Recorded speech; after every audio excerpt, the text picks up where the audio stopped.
Olá, boa noite a todos. Boa noite aqui o pessoal do presencial que estão aqui na luta pela aprovação na UAB. Boa noite a todos, o pessoal que está acompanhando no online também. Sejam todos bem-vindos. Tem uma galera aí acompanhando online, né? A Lara hoje ficou no online, justificou, mas disse que amanhã está 100% para voltar aqui, né? Por enquanto está justificado, viu, Lara? Tem aqui o, não é? Arruda, né? Tem aqui o Xavier que tá dando aqui boa noite. Boa noite, meu amigo Xavier. Seja bem-vindo, viu? Então vamos lá, eu vou conhecendo aos poucos aqui a galera do online, né? Eu sei que tem aí, a maioria aí eu já conheço, né? O pessoal que não for conhecendo aí, a gente vai conversando aqui ao longo da nossa aula, tá? Então vamos lá, né? Alguém falou? Tranquilo. Então vamos lá. Pessoal, a grande maioria já me conhece, né? Meu nome é Diego Peterson, sou professor de Direito Civil e vou abraçar e pegar na mão de vocês aqui até essa aprovação na prova da UAB, especialmente no que diz respeito à minha disciplina, né, de Direito Civil. Então nós temos aí um grande desafio pela frente, são 7 disciplinas de Direito Civil que naturalmente a gente vê em 7 semestres na faculdade, né? Vai desde a parte geral até a responsabilidade civil. Vocês estão vendo aí todo esse conteúdo no slide que está compartilhado com vocês. Então, cada conteúdo desse corresponde a uma disciplina, né? Então, nós temos no Direito Civil 7 disciplinas e 2.046 artigos no Código Civil. Então, o Direito Civil vocês começam a ver no começo da faculdade, né? E termina de ver Direito Civil já no final, se formando, né? Já aposenta e não terminou ainda de ver o Código Civil, né?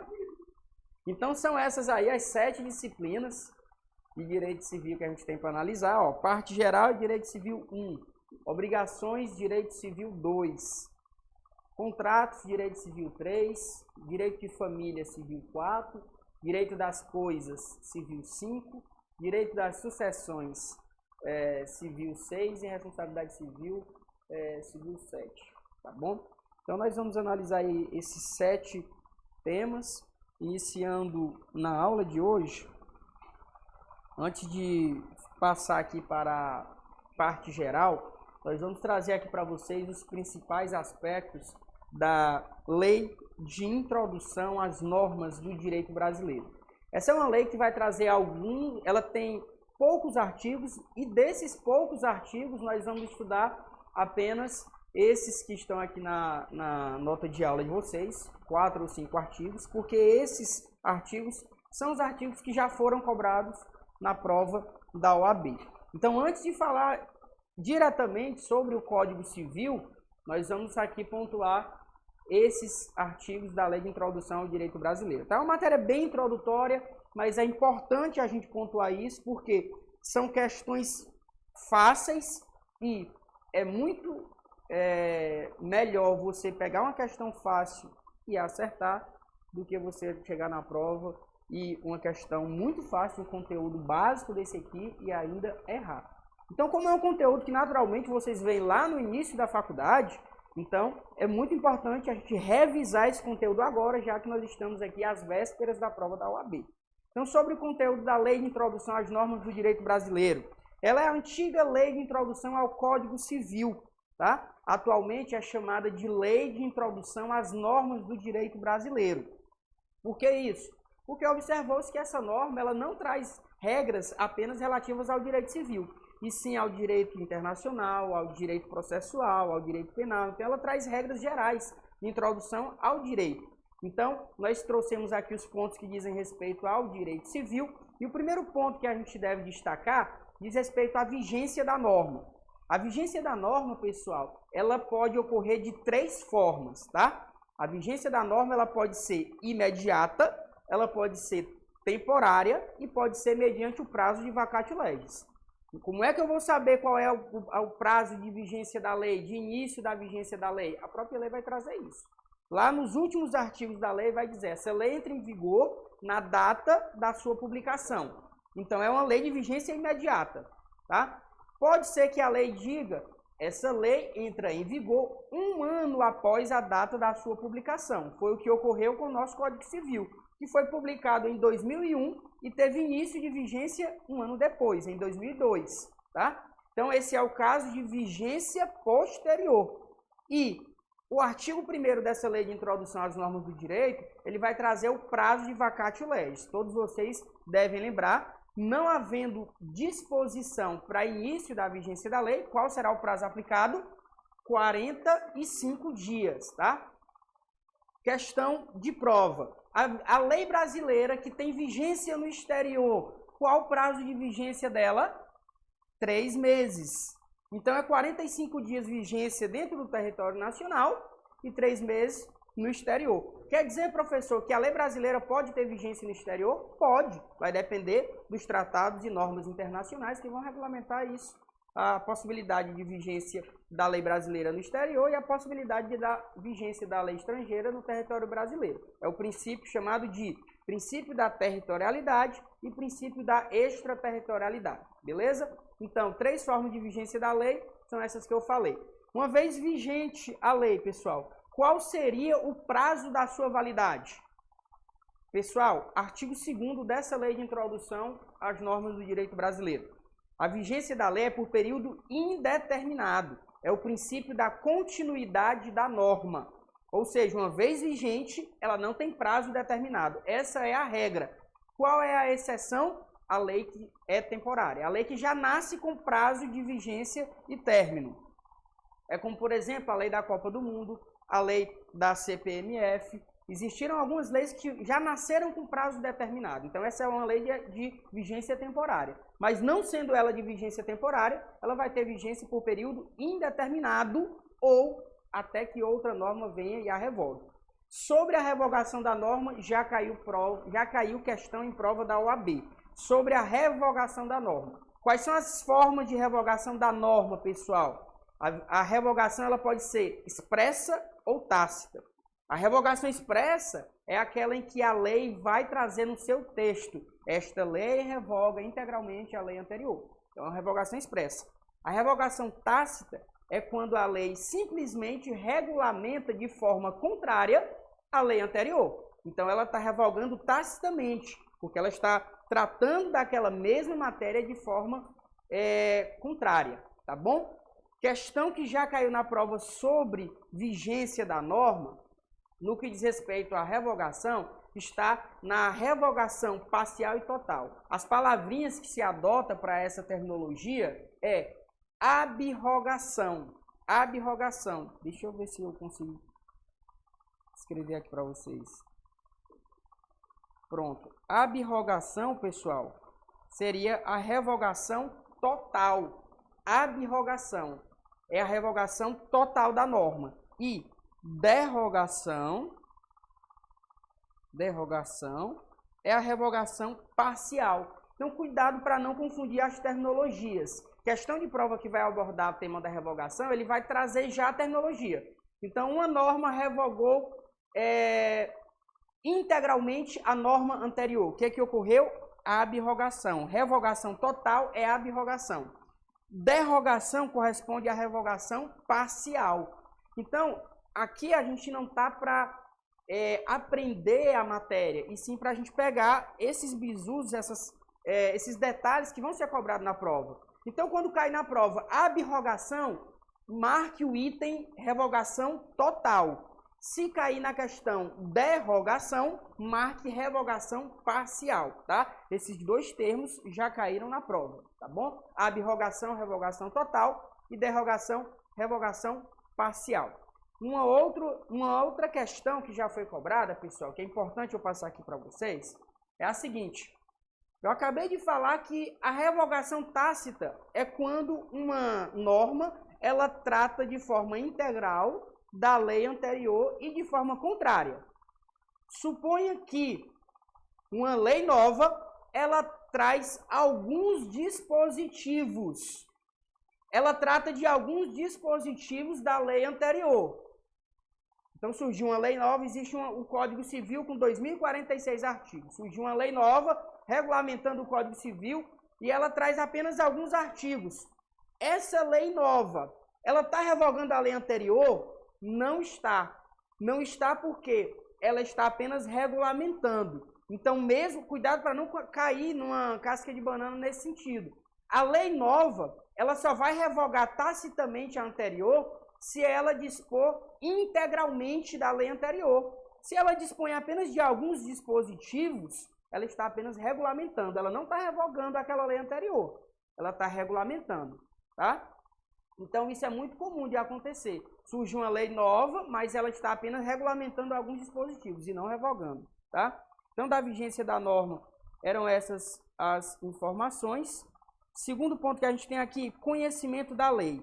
Pessoal, esse artigo 3º da lei de introdução é muito básico. A gente aprende no primeiro semestre da faculdade.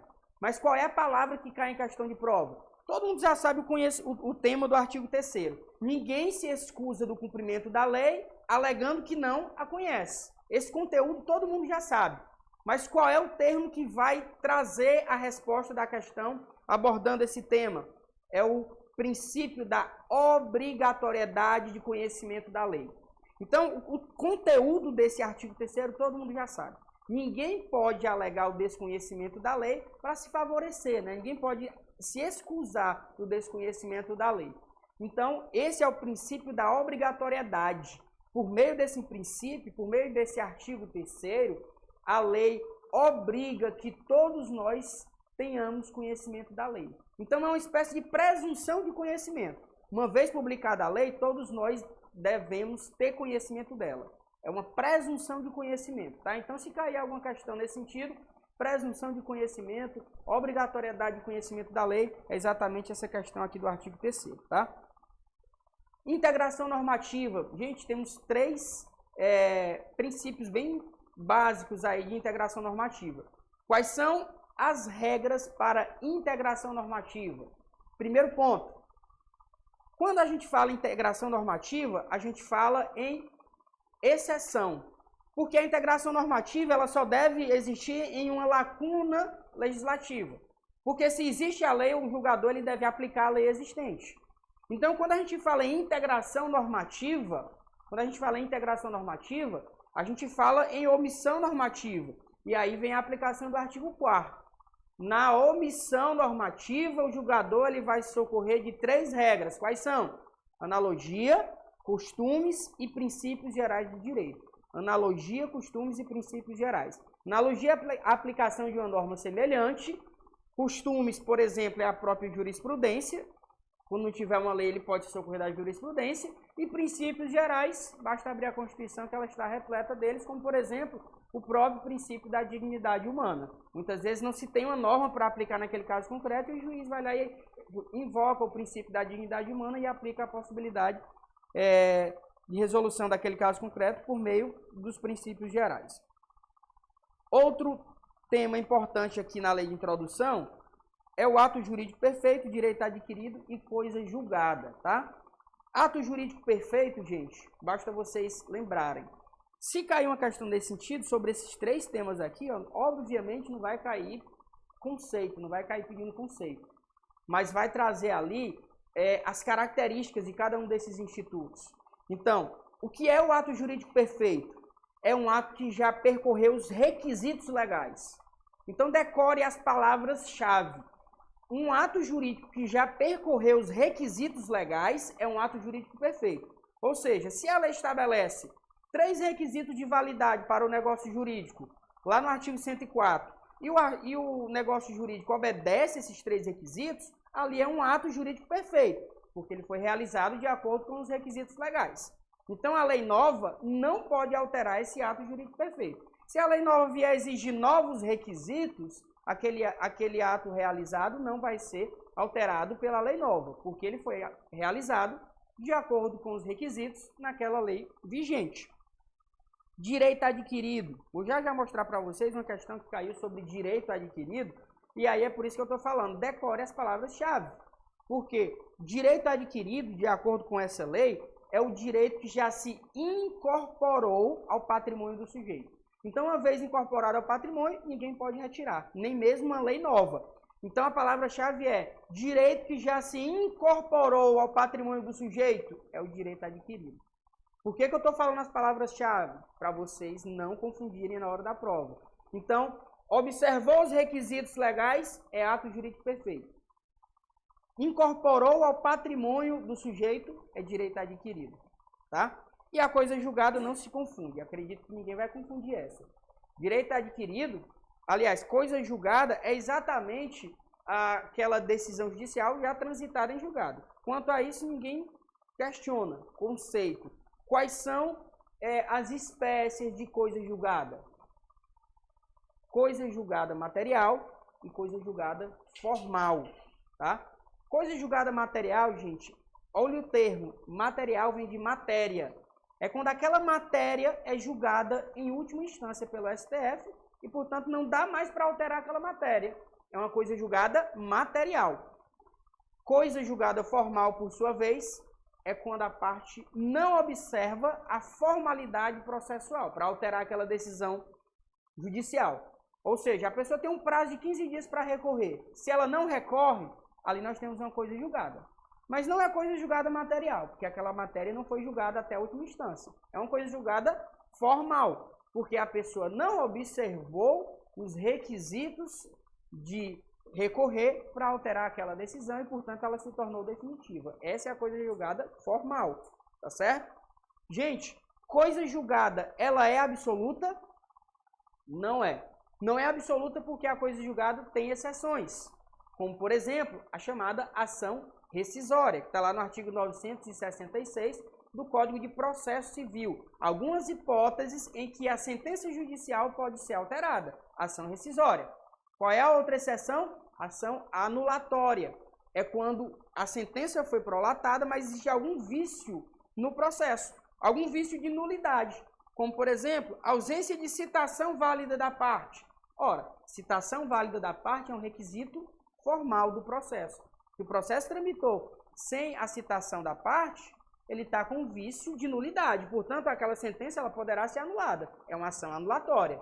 E isso não se confunde com a sentença que foi prolatada mediante a revelia, né? A revelia é quando ela foi citada, mas não compareceu. Eu exemplifiquei aqui uma falta de citação, que aí resulta em uma nulidade processual, tá? Então, essas são as exceções da coisa julgada. Tá? No direito penal também tem exceção, né? Que é aquela chamada ação revisional criminal.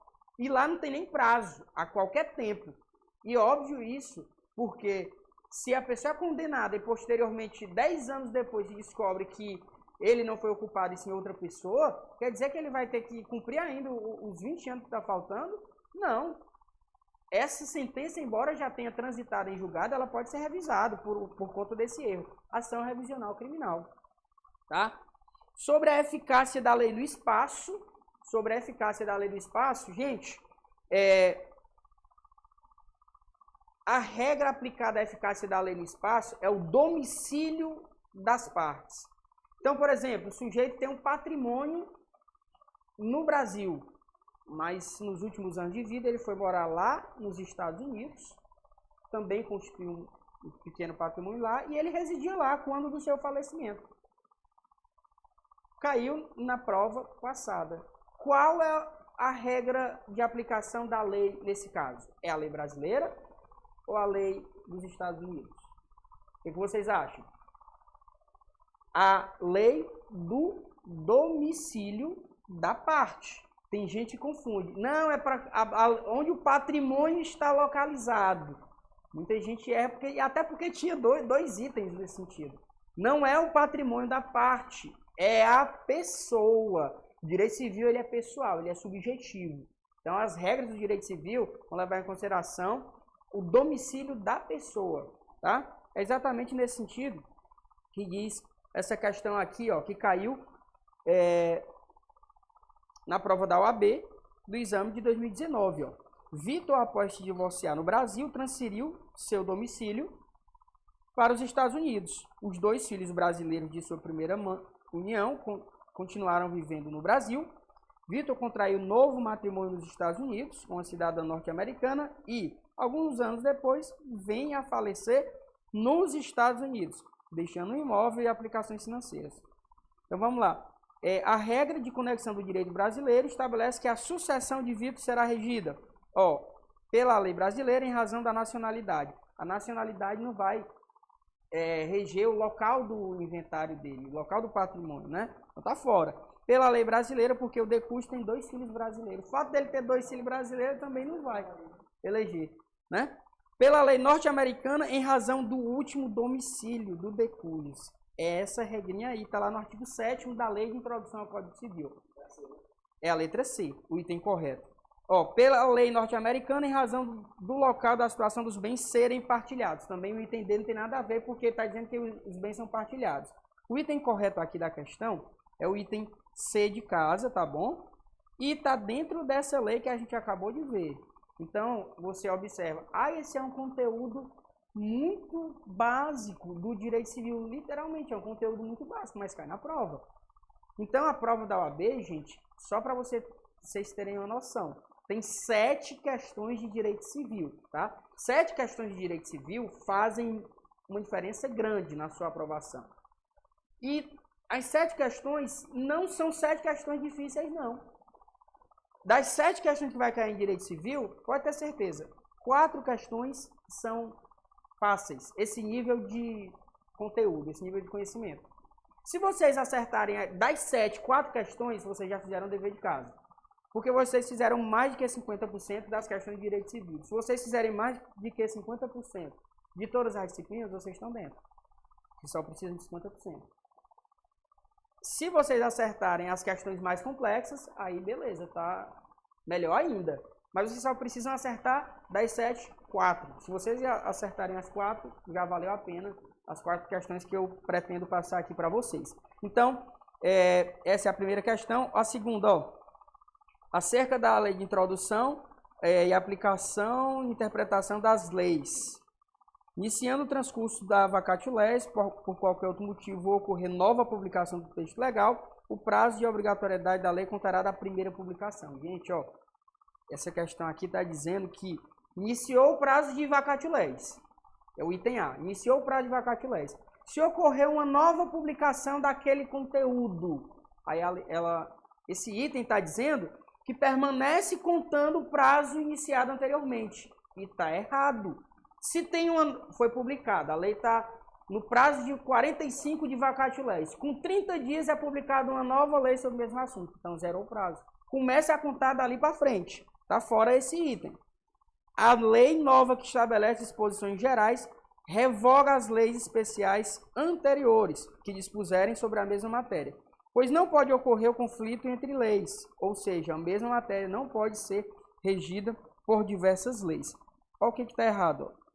Uma mesma lei não pode ser regida por diversas leis, o mesmo tema? Claro que pode. Só vai revogar se tiver totalmente contrária a outra lei. Só vai revogar se estiver totalmente contrária. E o que a lei está dizendo aqui? A lei nova que estabelece disposições gerais revoga as leis especiais anteriores que dispuserem sobre a mesma lei. Ela pode dispor pode ter várias leis dispondo sobre a mesma matéria. Então, o fato de ser publicada uma nova lei dispondo sobre a mesma matéria não obrigatoriamente vai revogar a outra. É aí que está a casca de banana. Então, quando a questão disser assim, uma lei nova que foi publicada sobre a mesma matéria revoga a lei anterior, está errado. Não é o fato de ser uma lei nova tratando sobre a mesma matéria que vai revogar. Agora o detalhe, uma lei nova tratou integralmente de forma contrária pela lei anterior. Aí sim está revogando. Essa é a revogação tácita. Porque tem que tratar de forma integral e de forma contrária. Se ela tratar sobre os mesmos dispositivos, a lei nova tratou integralmente sobre a lei anterior. Está revogada a lei anterior? Não está. Porque mesmo tratando integralmente, não foi de modo contrário. Ela pode tratar integralmente, mas complementando aqueles artigos. Então, a lei nova pode existir quantas leis forem, tratando sobre a mesma matéria. Isso não vai ser revogação tácita. Para ser revogação tácita, tem que ser lei nova, tratando sobre a mesma matéria, de forma integral e contrária. Tá bom? Então, não pode errar essa questão. O gabarito da questão é a letra C de casa. E tem outra casca de banana aqui, que eu quero falar para vocês.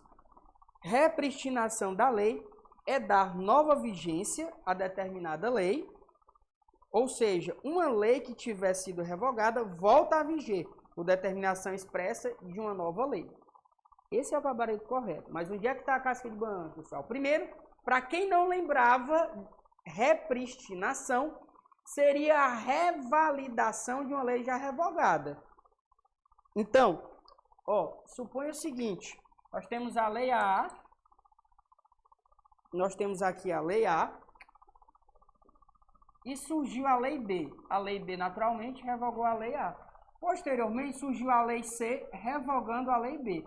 Quando a lei C revoga a B, a repristinação seria a revalidação da lei A. Essa lei A aqui estaria revalidada. E isso não ocorre. O que nós aprendemos na faculdade é que o Instituto da Repristinação não existe. Porque a lei, uma vez que ela foi revogada, ela não se revalida.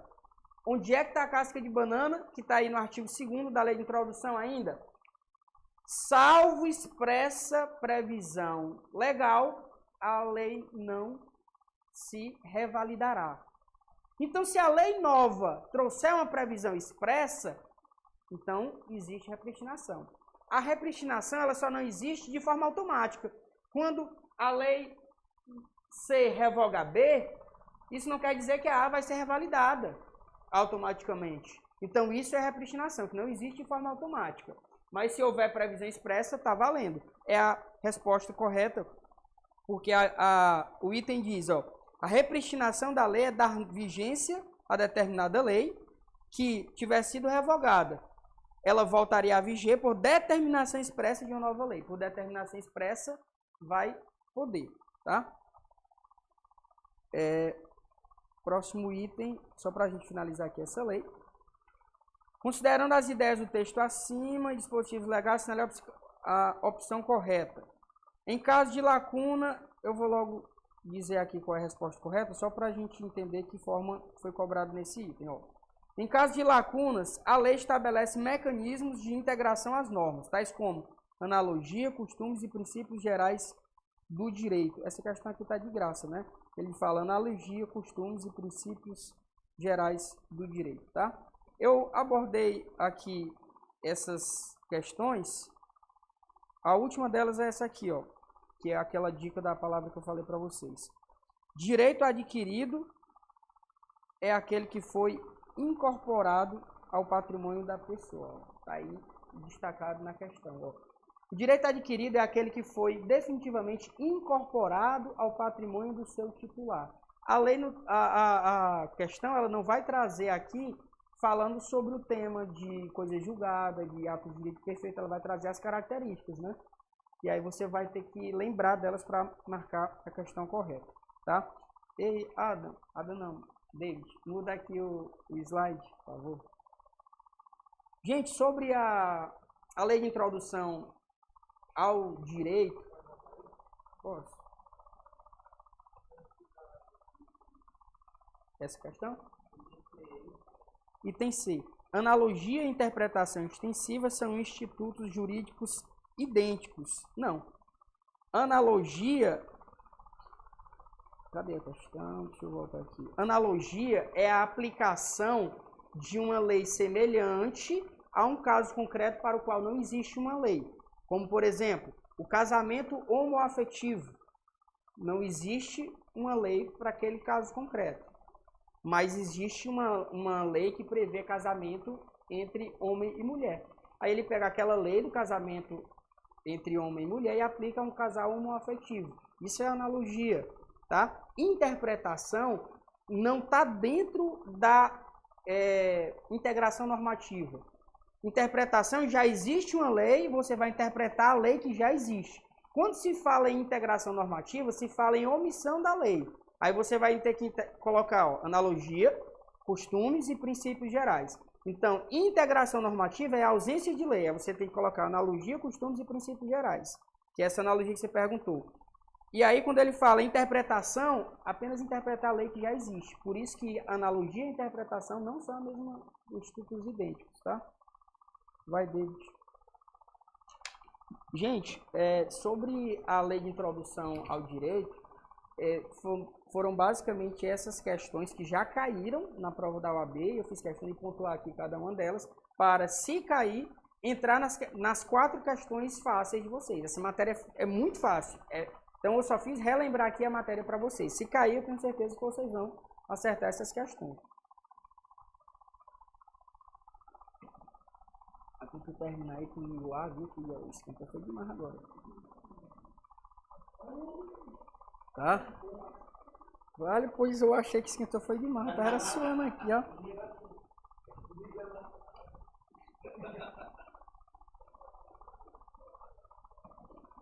Não, e o pior é que eu não sou friorento, não gosto de muito frio, não. É porque eu acabei fiquei suando aqui, ó. Vamos lá, ó. Gente, parte geral do Código Civil é questão certa na prova da OAB. Gente, toda prova da OAB, das 7 questões, tem que ter uma questão da parte geral. Porque a parte geral é uma parte essencial, obviamente, né? Então, dessa parte essencial, nós vamos tratar aqui sobre pessoas naturais, pessoas jurídicas, domicílio, bens e negócios jurídicos. É o que mais cai, né? Então, vamos lá. Sobre pessoas naturais... Ixi, cadê o David? David?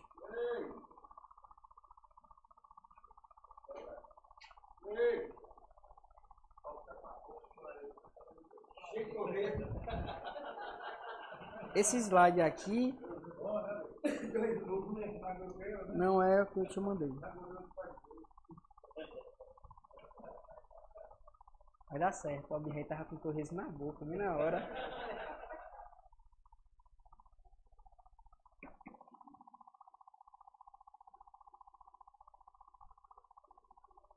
Não, não é esse não, viu? Cadê meu celular? Pegar em cima da mesa.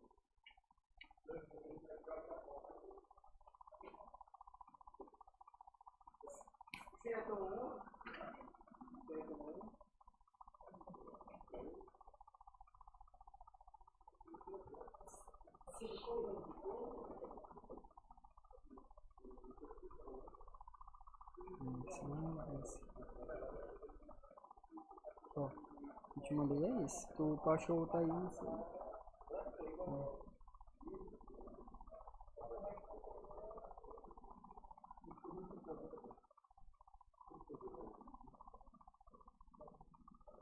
E aí, lindo?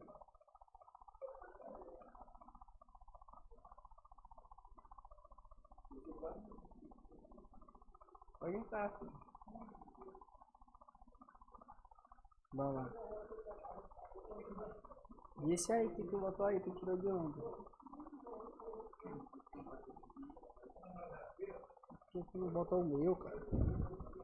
É porque esse dela aí eu fiz umas alterações, por isso que eu te mandei.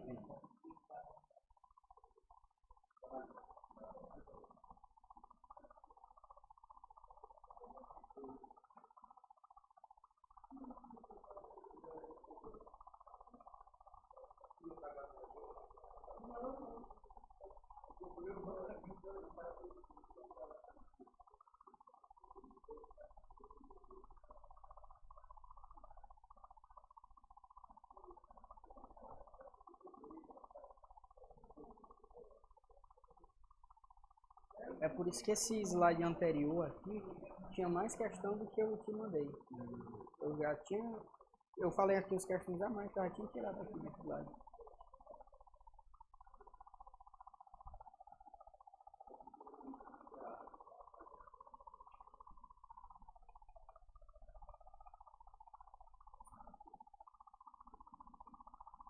Yes. Agora sim. Pode começar o torresmo de novo, viu? Mas não faça isso não, mande meu slide que eu lhe mandar. Bora, gente. Vamos lá, ó. Da parte geral, pessoas naturais, pessoas jurídicas, domicílio, bens e negócios jurídicos. Gente, sobre as pessoas naturais, temos aqui a estrutura que vai desde o início da pessoa natural até o fim da pessoa natural, tá? Início da pessoa natural, gente, é a fase da aquisição da pessoa natural. O que a gente precisa saber sobre isso? Aquela regra básica do direito civil 1, que a personalidade civil do sujeito começa a partir do nascimento com vida. nascimento com vida. Porque se ocorreu natimorto, se ele nasce morto, ele não adquiriu a personalidade civil. Qual é essa teoria que, a partir do nascimento com vida, ele adquire a personalidade jurídica? Teoria natalista. Isso é recorrentes vezes cai na prova de direito civil. Teoria natalista é a teoria que informa que a personalidade civil é a partir do nascimento com vida, tá bom? Qual é a casca de banana que pode ter?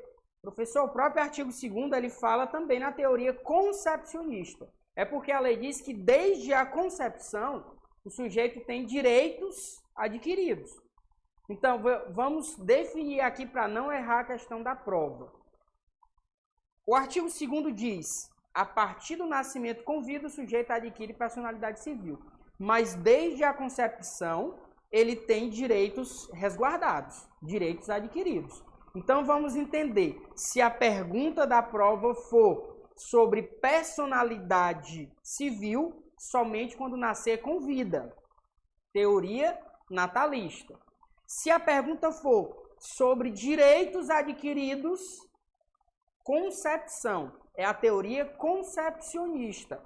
Exemplo, desde a concepção ele já tem garantido o direito à própria vida, ele tem direito adquirido aos alimentos gravídicos, né, que a genitora pode requerer ainda no ventre materno. Agora não podemos confundir, isso são apenas direitos. Ele tem personalidade jurídica já? Não tem. Qual é a diferença, portanto, entre ter apenas direitos e personalidade jurídica? Porque a personalidade jurídica é a totalidade dos seus direitos. Quando ele nasce com vida, que é o momento em que ele adquire personalidade jurídica, aí sim ele adquiriu direitos patrimoniais, direitos hereditários, direitos de personalidade.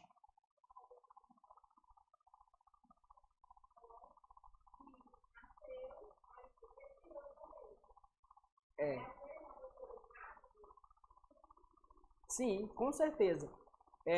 A Lívia está trazendo aqui para a gente, pessoal de casa, que já teve, por exemplo, uma questão que diz que o sujeito nasceu e 1 minuto após, 1 segundo após, veio a falecer. Esse sujeito aí, ele adquiriu direitos? Com certeza. Direitos ele adquiriu desde a concepção.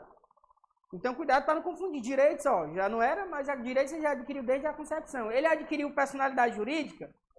Sim, claro, respirou. Ó a casca de banana. Respirou, adquiriu personalidade jurídica. Mesmo que ele venha a falecer no segundo seguinte, isso serviu para ele adquirir a personalidade jurídica e com certeza serviu para adquirir direitos patrimoniais, porque ele nasceu e morreu, mas ele já deixou herdeiros. Quer dizer, professor, que aquela criança deixou herdeiros? Deixou, ele não deixou descendentes, mas ascendentes ele deixou. E para isso serviu o momento em que ele adquiriu essa personalidade jurídica. É para isso que o direito civil se preocupa exatamente com o momento em que ele nasce e exatamente também o momento em que ele morre, para poder regulamentar os direitos patrimoniais. Tá? Eu já vi questão de prova. Oi? Se for o filho de um pai rico ou mãe rica, aí ele deixa patrimônio. Eu já vi questão falando sobre o embrião. Eu já vi uma questão falando o direito civil regulamenta os direitos da pessoa natural desde o embrião. Tá certo ou tá errado?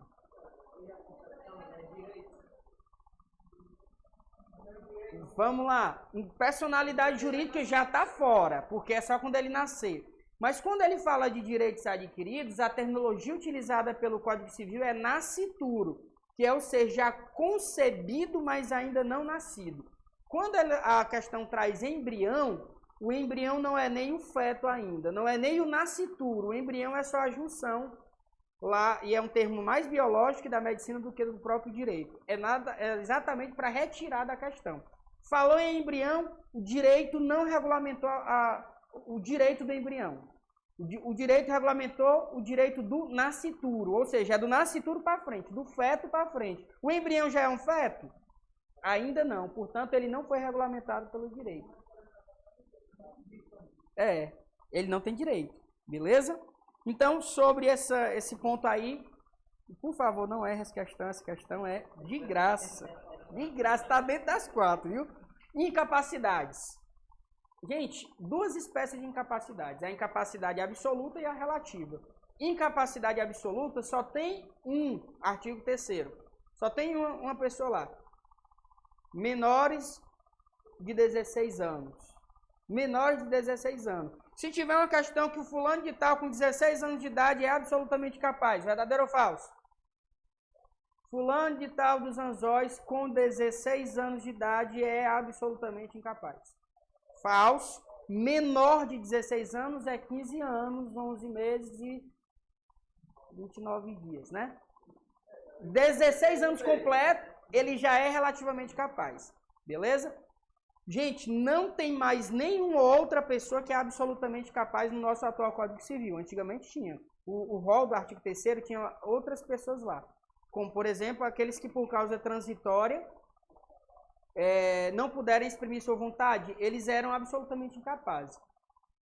A lei alterou, a lei foi alterada em 2015, não tem mais ninguém como absolutamente. Agora ele está lá no rol dos relativamente.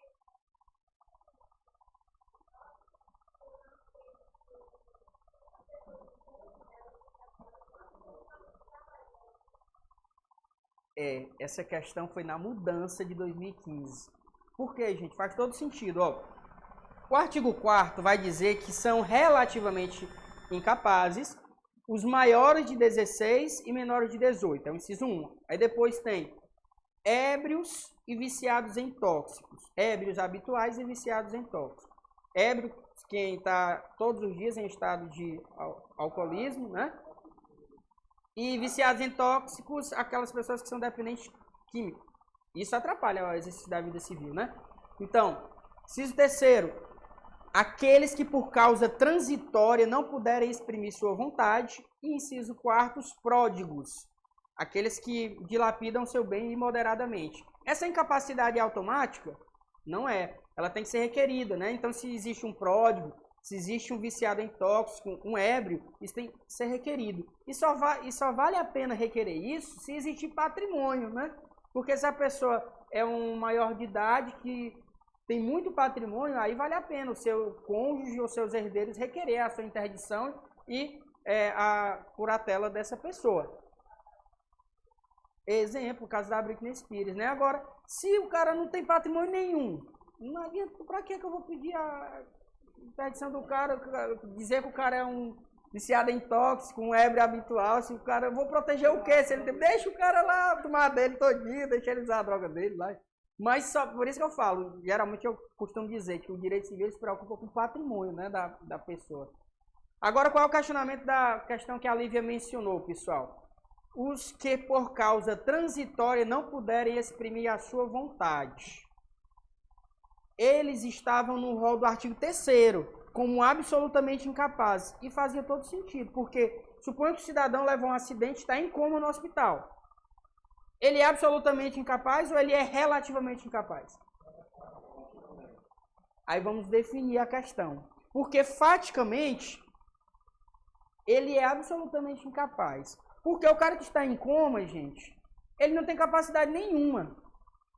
Ele é absolutamente incapaz. O que ele pode fazer estando em coma? Nada, ele é absolutamente incapaz. E convenhamos que a incapacidade relativa, ela supõe que a pessoa tem uma certa capacidade, mas precisa de uma assistência, de um representante para prestar uma assistência. Sendo que a lei tirou ele do artigo 3º e botou ele no artigo 4º, como relativamente capaz. Isso teve muita crítica da doutrina. Representa uma incoerência jurídica, porque o que está por causa transitória não podendo exprimir sua vontade, ele é absolutamente capaz e não relativamente incapaz. Então, se cair na prova, esqueça essa incoerência jurídica. Se cair na prova, marque que ele é relativamente incapaz, porque está lá no artigo 4º. Aqueles que por causa transitória não puderem exprimir sua vontade são relativamente incapazes. O fundamento da lei dessa alteração aí foi apenas trazer uma situação de melhoria para as pessoas com deficiência, porque as pessoas com deficiências eram consideradas absolutamente incapazes e a lei quis trazer para eles que eles tinham uma certa capacidade, né? Então, teve toda uma finalidade ideológica, mas restou essa crítica. Cair na prova é relativamente incapaz, tá bom? Gente, capacidade plena. Duas espécies de capacidade plena. Maioridade civil, 18 anos completos, ou emancipação. A emancipação ela é a antecipação da capacidade civil, da capacidade plena, tá? E ela pode ocorrer de três formas. Voluntária, que decorre dos pais. Segundo, judicial, decorre do juiz, quando o pai quer emancipar e a mãe não quer. Ou no caso do tutelado. O tutelado, quando o juiz nomeia um tutor para um menor de idade, quando ele faz os 16 anos de idade, o tutor pode requerer que ele seja emancipado. Mas não é automático, ele tem que requerer. Porque do mesmo jeito que o juiz nomeia um tutor, somente o juiz pode destituir o tutor. Então, nesse caso, também seria uma emancipação que tem que ser judicial. E terceiro, aqueles casos previstos em lei, no artigo 5º, parágrafo único. Casamento, economia própria, né? Aquela pessoa que já tem economia própria, já se sustenta. Emprego público efetivo, não é passar no concurso, é tomar posse. Colar grau em instituição de ensino superior, não é passar no vestibular, é colar grau antes dos 18 anos de idade. Instituição de ensino superior. A pessoa fazer colar grau. Teve um caso aí, de um menino aí. Não é passar no vestibular, é colar grau. Já teve caso. Teve o caso de um menino aí. Teve o caso do menino que só foi em medicina, antes dos 18 anos. Viu? Mas existe, enfim. Esses são casos legais. Quais são as dicas que eu vou trazer aqui para vocês sobre emancipação? Gente, emancipação é a antecipação da maioridade civil, verdadeiro ou falso? A emancipação é a antecipação da maioridade civil? Todo mundo errou a questão da prova. Alguém de casa aí salva o pessoal aqui do presencial? Emancipação não é a antecipação da maioridade civil, é a antecipação da capacidade plena. Quando ele é emancipado, ele se torna plenamente capaz, mas ele continua menor de idade. A maioridade civil permanece sendo aos 18 anos completos. Ele apenas está emancipado. Então, se cair na prova, cuidado para não confundir. Emancipação não é a antecipação da maioridade. Ele permanece sendo menor de idade, apenas emancipado. Por exemplo, casalzinho com 16 anos de idade lá, se casaram e estão emancipados. Eles estão emancipados, eles têm capacidade plena, mas ainda são menores de idade. A maioridade civil permanece sendo aos 18 anos. Cuidado para não confundir. Segundo ponto, que já caiu em questão de prova. A emancipação, ela ocorre obrigatoriamente por registro público e somente a partir dos 16 anos de idade. Eu já vi questão de prova abordando que a emancipação foi feita voluntariamente por seus pais, mediante escritura particular no cartório. Nós já sabemos que a emancipação voluntária, ela decorre realmente de manifestação de vontade dos pais. Beleza, basta os pais ir lá no cartório e emancipar. Mas existe outra formalidade, que é a escritura pública. Então, existe escritura pública de emancipação. Escritura particular de emancipação não existe. Então, requisitos da emancipação, escritura pública e a partir dos 16 anos de idade, tá bom? Próximo ponto, extinção da pessoa natural. Extinção, naturalmente, vem com a morte, certo? A morte real é a regra. Qual é a morte real? Aquela que pode ser atestada mediante certidão de óbito, comprovando a causa morte, como, por exemplo, falência múltipla de órgãos, traumatismo craniano. Então, isso é fundamento para a morte real. Qual é a morte presumida, professor? Duas hipóteses, tá? Primeira morte presumida, artigo 7º. Morte presumida pode ser com declaração de ausência e sem declaração de ausência. Sem declaração de ausência são daquelas pessoas que se ausentaram do seu domicílio, da sua vida civil, em circunstância de perigo de vida e de guerra. Ou seja, o cara foi para a guerra e não voltou mais. A lei estabelece um prazo de 2 anos. Se ele não voltar da guerra 2 anos depois, morte presumida para ele. Segundo caso, se ausentou em perigo de vida. O cara pegou o avião e não chegou ao destino. É morte presumida. Algumas pessoas que se envolveram foram vítimas daquela fatalidade em Brumadinho ou no rompimento de outra barragem que teve lá em Minas Gerais. Muitas pessoas não tiveram os corpos achados.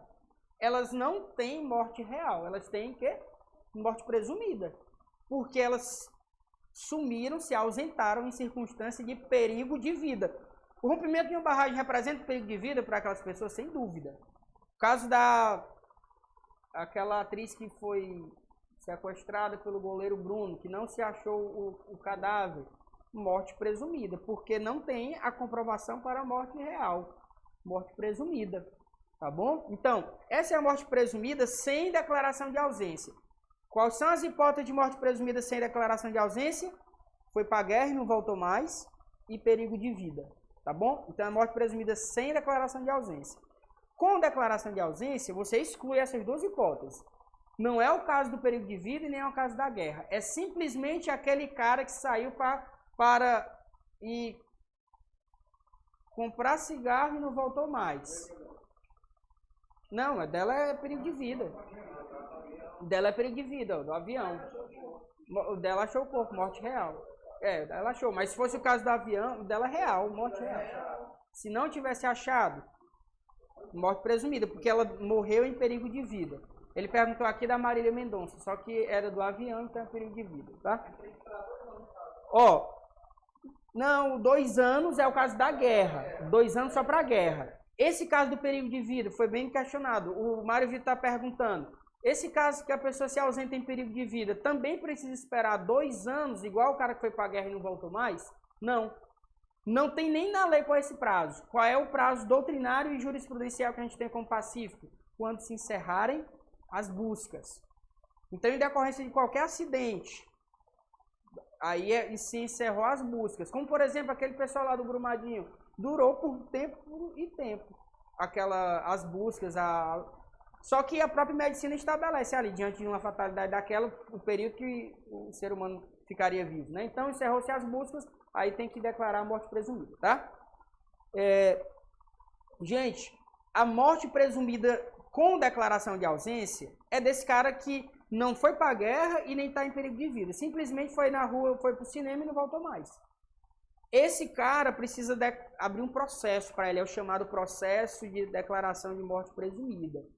Esse processo ele tem 3 fases. Primeira fase é a declaração de ausência, aí o juiz nomeia curador para os bens, certo? Segunda fase, sucessão provisória, 10 anos. E terceira fase, sucessão definitiva, 20 anos, tá? Com 20 anos é que finaliza esse processo, mas com 10 anos, quando passa do primeiro prazo de 10 anos para a sucessão definitiva, os herdeiros já podem dispor dos bens. Não pode dispor nos primeiros 10 anos, porque a sucessão é meramente provisória, tá? Gente,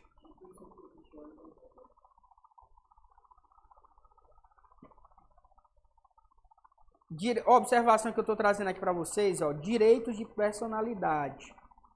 Os direitos de personalidade, para quem não lembra, são aqueles direitos inerentes ao sujeito, à pessoa. Não é em relação ao patrimônio, e sim à própria pessoa. Como, por exemplo, direito à imagem, direito ao nome, direito à liberdade, direito à privacidade, à intimidade. Tudo isso é direito relativo à pessoa, tá? Direito civil também tutela esses direitos.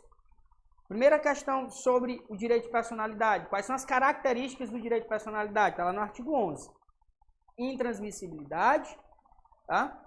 Não se pode transmitir o direito de personalidade, porque não é patrimônio, é direito inerente à pessoa. E irrenunciabilidade.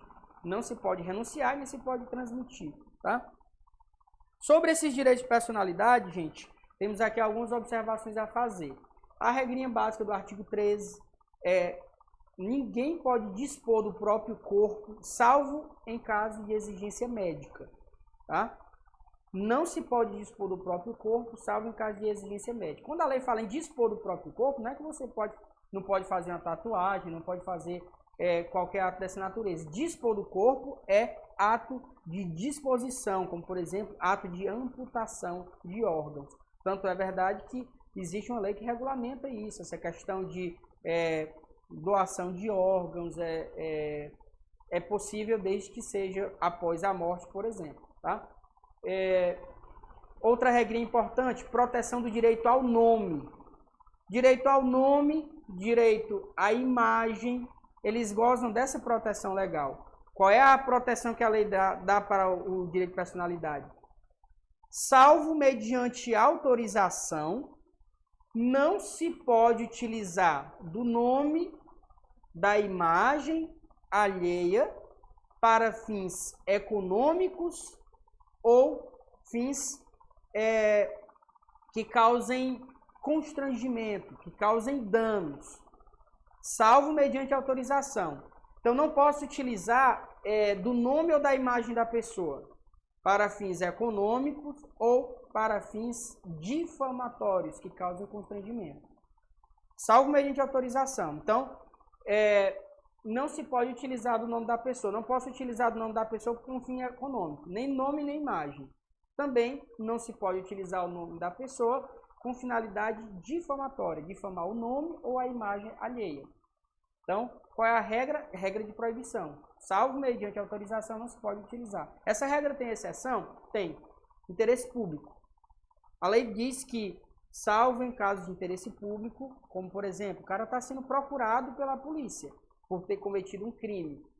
Então a gente pode utilizar o nome dele, a imagem dele, colocar lá na porta da delegacia, colocar no Instagram da Polícia Civil, procura-se. Isso é uma exceção, porque é de interesse público. Tá? Mas fora essa hipótese,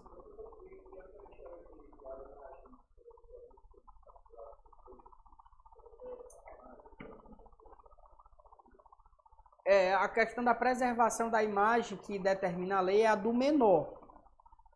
A do maior, mediante autorização, mas se for caso de crime de interesse público, existe essa exceção legal para isso. O que ocorre é que muitas vezes algumas emissoras, por exemplo, optam por preservar a imagem para poder se preservar de um processo, por exemplo, mas não que fosse obrigatório. Tá? Então, assim, as exceções que a lei traz são apenas essas. Interesse público. Então, está dentro do caso de interesse público. Tá? Vamos para frente. Gente, sobre pessoas jurídicas. Primeiro ponto, constituição da pessoa jurídica. Pessoa jurídica de direito público e pessoa jurídica de direito privado. Pessoa jurídica de direito público, gente, é constituída por lei. Somente a lei vai constituir uma pessoa jurídica de direito público e somente a lei vai destituir essa pessoa jurídica. Então, se eu quero criar um município, eu vou criar uma autarquia, eu vou criar qualquer instituição pública, ela decorre de uma lei.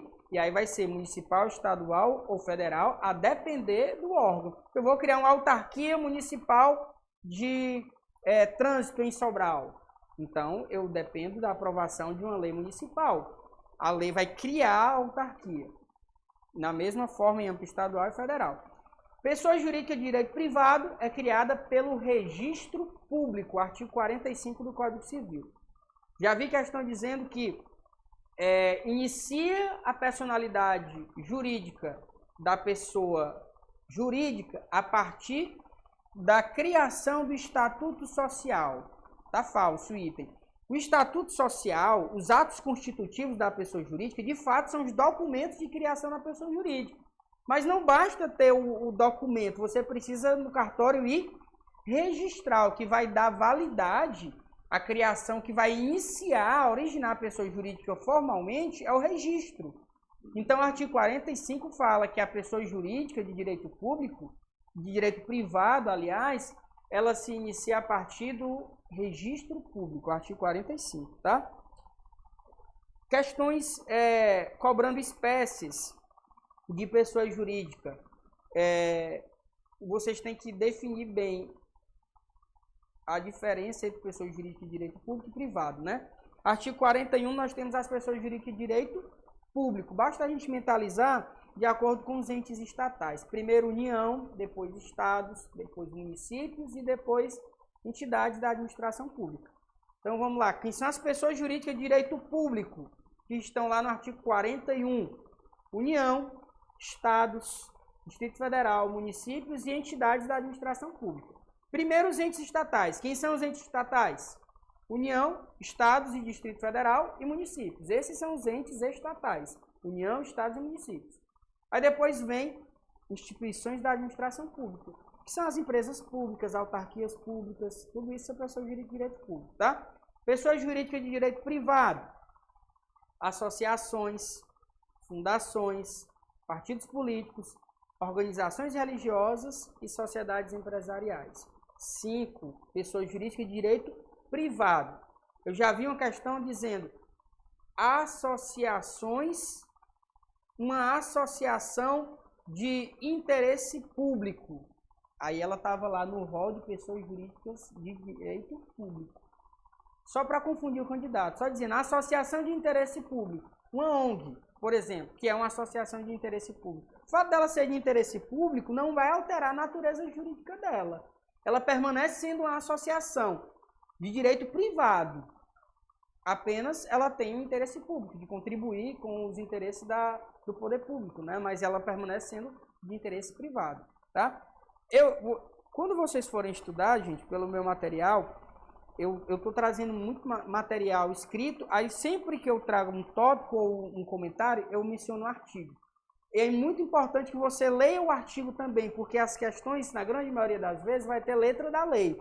Então, leia o conteúdo e o artigo. Leia o conteúdo e vai ler o artigo. Eu não estou trazendo todos os artigos aqui no meu material, mas pelo menos esses que eu estou trazendo aqui, por favor, vá lá e leia, porque esses são os importantes.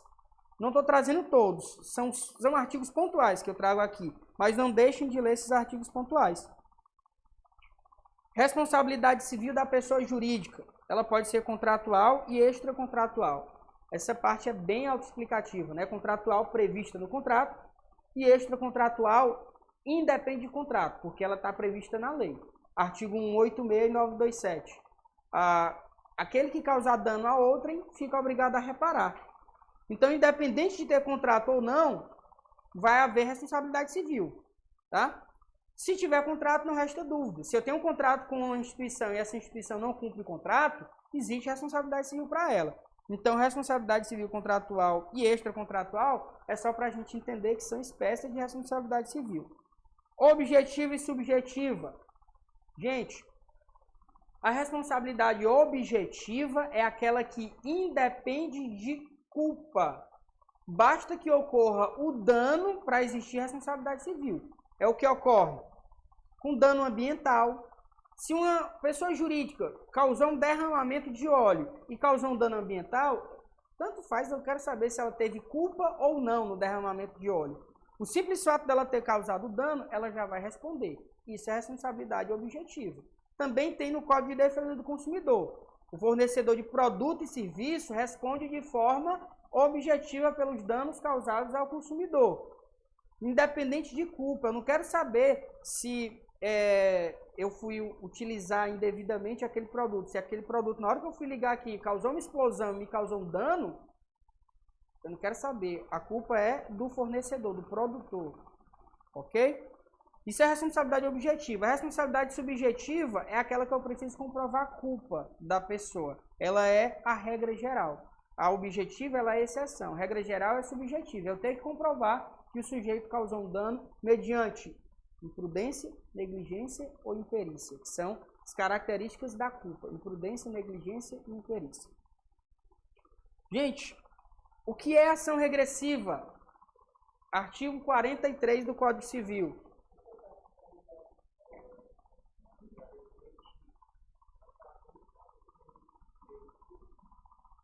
Não.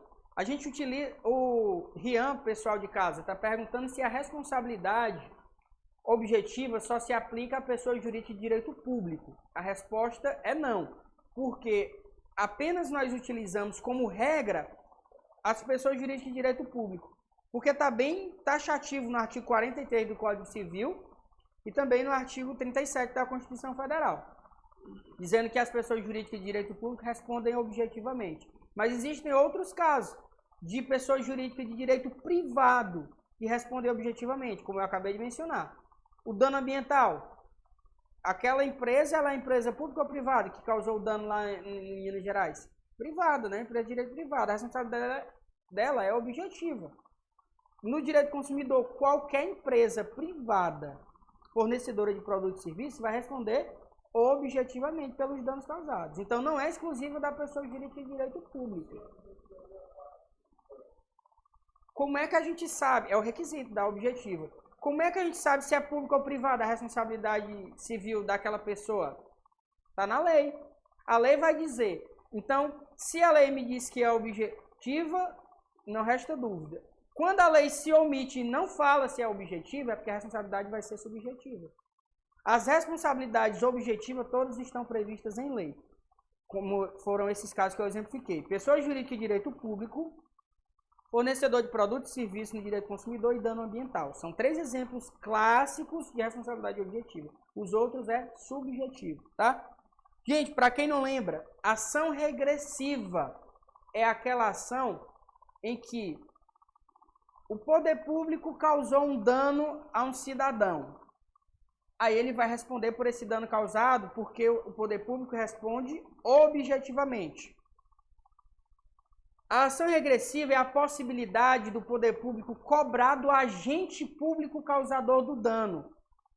Então, se o dano foi causado por um policial, por um servidor da prefeitura, o município vai responder perante o cidadão, mas vai poder cobrar do servidor da prefeitura. No caso do policial, o Estado vai responder perante o cidadão, mas vai poder cobrar do policial. Qual é a hipótese que ele pode cobrar do agente público em caso de culpa ou dolo? Cuidado para não confundir, só cabe a ação regressiva em caso de culpa ou dolo. Isso quer dizer que se o policial causar um dano no exercício da função, o Estado responde, mas fica no Estado a responsabilidade, porque o agente está agindo em nome dele. Só cabe a ação regressiva contra o agente público se comprovar que ele agiu com culpa ou dolo. Certo? Então é exceção. A responsabilidade é do Estado, é do poder público, mas cabe a ação regressiva em caso de culpa ou dolo do agente. E um último ponto aqui sobre pessoa jurídica é a desconsideração da personalidade jurídica, tá? Nós sabemos que pessoa física e pessoa jurídica têm personalidade jurídica distinta. Então, se uma empresa causa um dano ao sujeito, a empresa vai responder com seu próprio patrimônio, porque a empresa tem patrimônio próprio. Não se confunde com o meu patrimônio pessoa física. Porém, se ficar comprovado que eu desviei o patrimônio da empresa para o meu nome pessoa física, isso é desvio de finalidade. Então, o artigo 50 do Código Civil determina que a pessoa pode requerer a desconsideração da pessoa jurídica. Isso é muito comum no direito do trabalho, por exemplo. A pessoa não tem mais dinheiro na empresa para pagar as verbas trabalhistas, mas ela tem dinheiro na conta da pessoa física. Ela tirou o dinheiro da empresa todinho para a pessoa física. Aí o juiz determina a desconsideração da pessoa jurídica. Então, eu vou adentrar no patrimônio da pessoa física. Tá certo? Isso é a desconsideração da pessoa jurídica. Está no artigo 50. Beleza?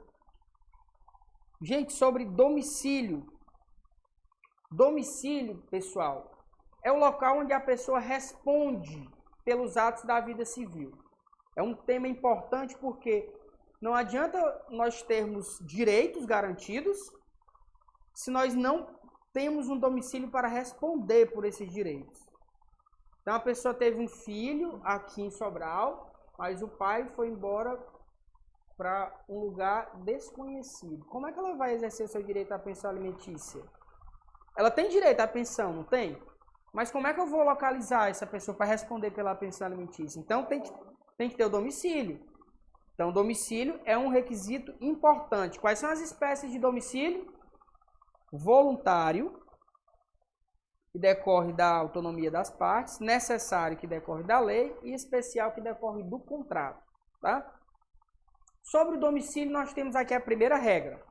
Pluralidade de domicílio. A lei determina, no artigo 71, que a pessoa responde em qualquer local onde habite, qualquer local onde frequente habitualmente. Isso quer dizer que pode ser residência ou domicílio profissional. O domicílio pode ser residencial ou profissional. Então, eu posso demandar na pessoa em qualquer desses domicílios. Às vezes você não sabe a residência, mas sabe onde a pessoa trabalha. Então, é domicílio para efeitos legais. Então, domicílio para efeitos legais pode ser o residencial ou o profissional. Tá? Essa é a regra da pluralidade de domicílio. Mutabilidade do domicílio. Gente, isso aqui, por incrível que pareça, já caiu na prova. Em que sentido caiu na prova mutabilidade do domicílio? Apesar de ser uma regra muito simples, mutabilidade do domicílio é a simples intenção de mudar. Porque se eu morar aqui em Sobral e vou, a partir do próximo ano, morar em Fortaleza, meu domicílio deixa de ser Sobral e passa a ser Fortaleza por uma questão fática. O simples ato de mudar. Como foi que caiu na prova? A questão dizia que para haver a mutabilidade do domicílio, o sujeito precisaria comunicar às autoridades públicas, criando ali uma formalidade. E não se exige na lei essa formalidade. Então, se cair alguma coisa na prova nesse sentido, mutabilidade do domicílio é um ato informal, não se exige qualquer formalidade. Basta a simples intenção de mudar de um local para outro. Se em algum item de questão de prova cair o termo domicílio ocasional. Domicílio ocasional, gente, é daquela pessoa que não tem residência fixa. Quem? Circenses. Circenses têm domicílio ocasional, o local onde forem encontrados. Os moradores de rua. Moradores de rua, às vezes você não sabe onde é que o cara mora, mas todo dia eles estão dormindo naquela praça X. Então é o domicílio, local onde foi encontrado. Esse é o domicílio ocasional, tá? Domicílio das pessoas jurídicas. Artigo 75. Artigo 75. Ó, domicílio das pessoas jurídicas. Vamos lá. Aqui é letra da lei. Eu estou colocando aqui, ó, os artigos. Por favor, deem uma lida lá. Domicílio da pessoa jurídica. Vamos pela pessoa jurídica de direito público. Qual é o domicílio da União? Onde é que ela responde? Distrito Federal. Qual é o domicílio do Estado? Capital respectiva, né, do Estado. Então, União, Distrito Federal. Estados, a capital. Qual é o domicílio do município? Sede do município, prefeitura municipal. Então, ó, dos entes federativos são esses. E das pessoas jurídicas de direito privado, a sede das pessoas jurídicas de direito privado. Aqui nós temos uma exceção. A lei diz que quando a pessoa jurídica de direito privado tiver várias filiais, qualquer deles será considerado domicílio. Então, se eu comprei numa empresa que a sede é lá em São Paulo, mas tem uma filial aqui em Sobral, eu vou demandar essa empresa na filial de Sobral. Tá?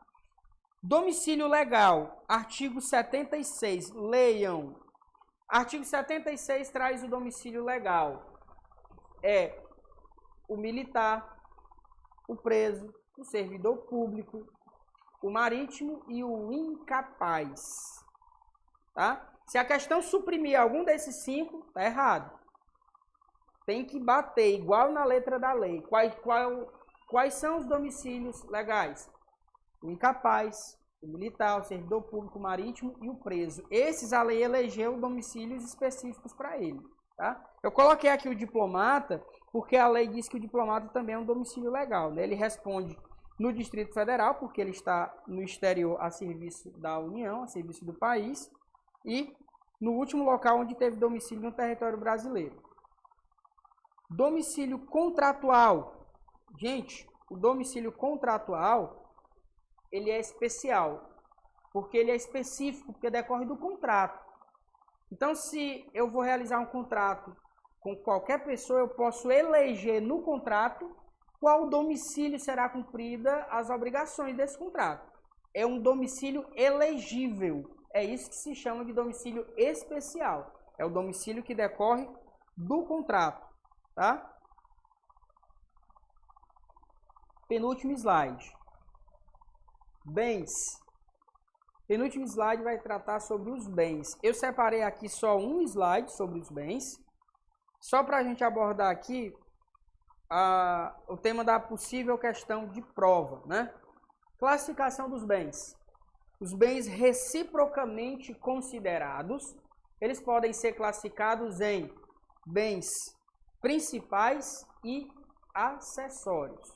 Os bens principais são aqueles que têm existência própria, tá? Independem de qualquer outro. E os bens acessórios são aqueles que dependem do principal. Pode cair alguma questão de prova sobre esses acessórios aqui, tá? Quais são os bens acessórios? 4 espécies de bens acessórios, tá? Pertenças, produtos, frutos e benfeitorias. Vamos aprender, memorizar o que significa cada um desses bens. As questões trazem os conceitos trocados para confundir o candidato. Gente, pertenças. Pertenças não fazem parte do bem principal, servem apenas para o seu embelezamento. É um lustre de uma casa, é um quadro, uma decoração. Isso é uma pertença. Caiu na prova do piano, na última prova. Caiu uma prova, na última prova do exame 33. Caiu uma prova sobre pertences, torneiras. Exatamente. A questão era sobre a pessoa que adquiria um imóvel e tinha um piano e umas torneiras que valiam muito dinheiro, etc. Então, gente, nessa casa, a torneira, ela é pertença ou ela é uma benfeitoria? O piano é uma pertença ou benfeitoria? Pertença. Pertença porque são bens que podem ser... O piano, ele pode ser retirado. Ele não faz parte. Ele não faz parte. Tá? A torneira, ela é benfeitoria. Agrega ao bem. A torneira é a mesma coisa da porta. A porta é uma pertença ou é uma benfeitoria? É uma benfeitoria. Ela atrelou ao bem. Se atrelou ao bem, ela faz parte dele. Primeiro conceito da pertença, para vocês não confundirem, tá aí, ó. Não faz parte do bem principal. Ela apenas está ali destinando ao seu aformoseamento, embelezamento, servindo ali de melhoria. Então, a TV, essa TV, o ar-condicionado, é pertença ou benfeitoria? Pertença, tá? Agora, a porta, o trinco, enfim, tudo isso é benfeitoria, porque está atrelado ao bem. Então, ninguém confunde mais pertença com benfeitoria. Agora, vamos aqui para a benfeitoria e vamos saber quais são as espécies de benfeitoria. Necessária, útil e voluptuária. Necessária serve para evitar a deterioração do bem. Exemplo, a parede caiu e eu fiz a parede. É uma benfeitoria e ela é necessária. Qual é a importância da necessária? É porque ela cabe ressarcimento. A única que cabe ressarcimento. A benfeitoria útil, ela não é necessária, mas ela serve para melhorar a utilidade do bem.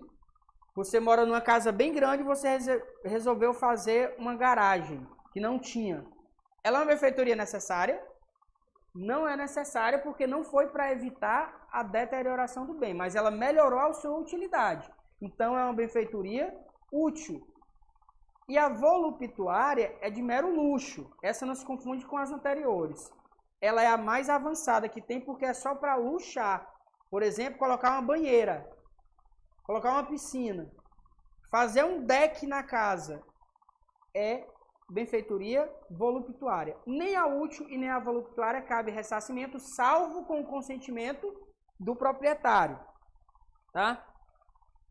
Então, pertences não se confundem com benfeitorias. Produtos são os recursos não renováveis.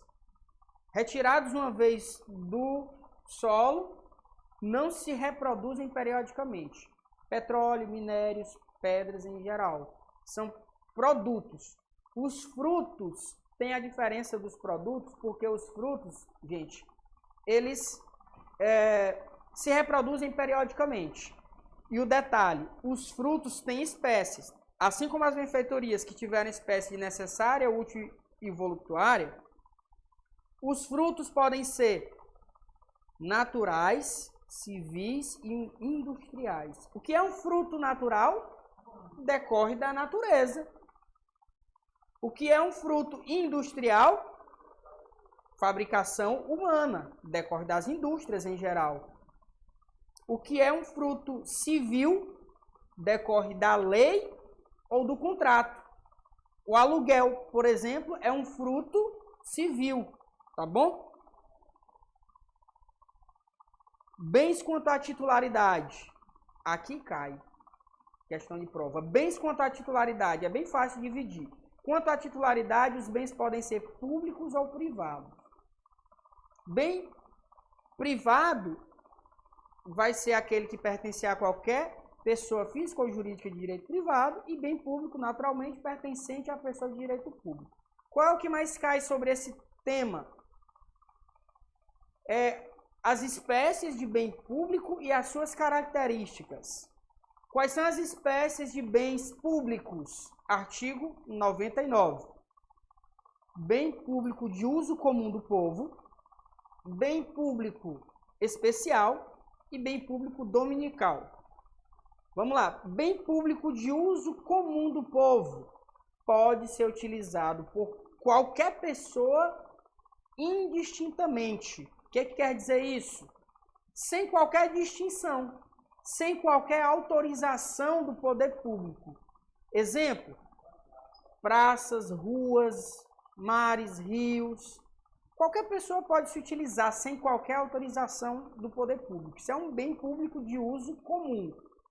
Bem público de uso especial é aquele bem que é público, portanto é do povo, e pode ser utilizado por qualquer do povo, desde que se insira na adequação daquela finalidade.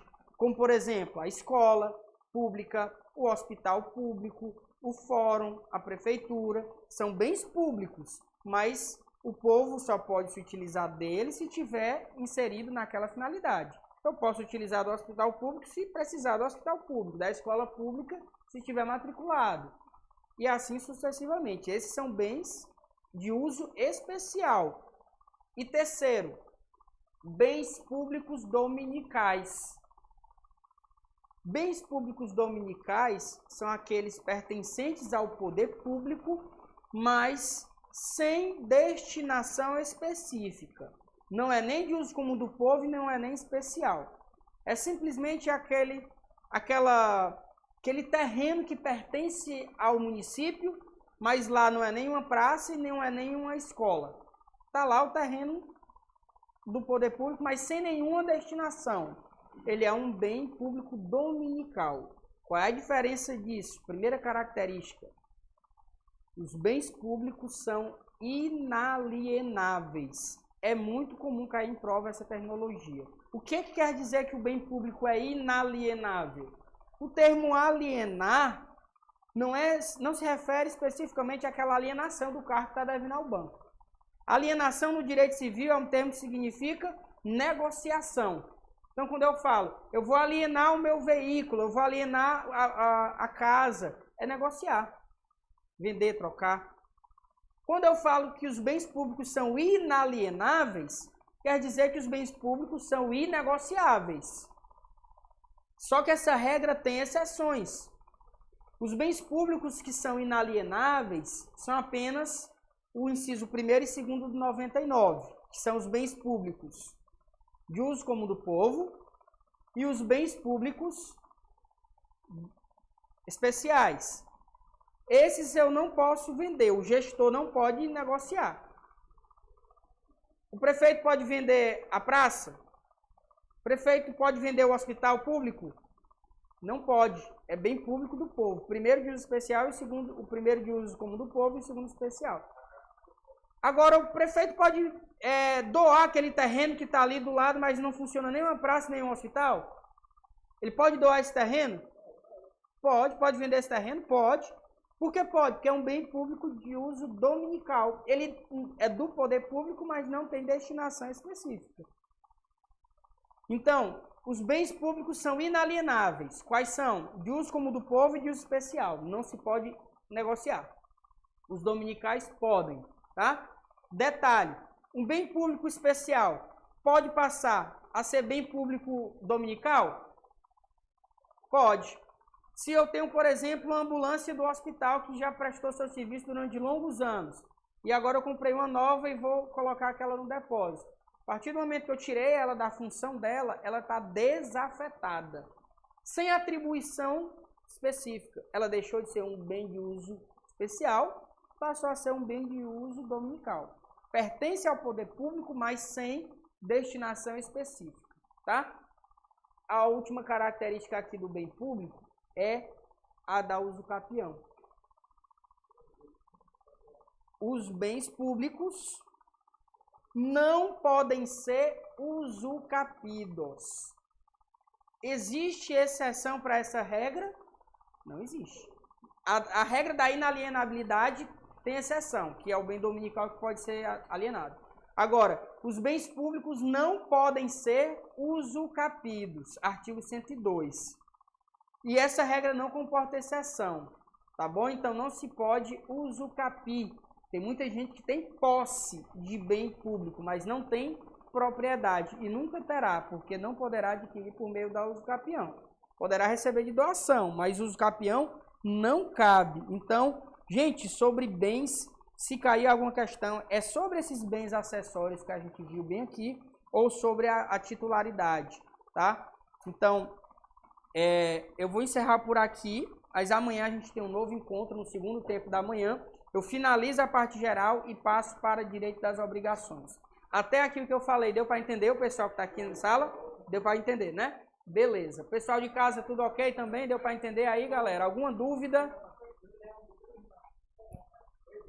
Pessoal de casa, tudo ok? Obrigado. Então, pessoal de casa, tudo ok também, né? Então, muito obrigado pela atenção e até amanhã, se Deus quiser.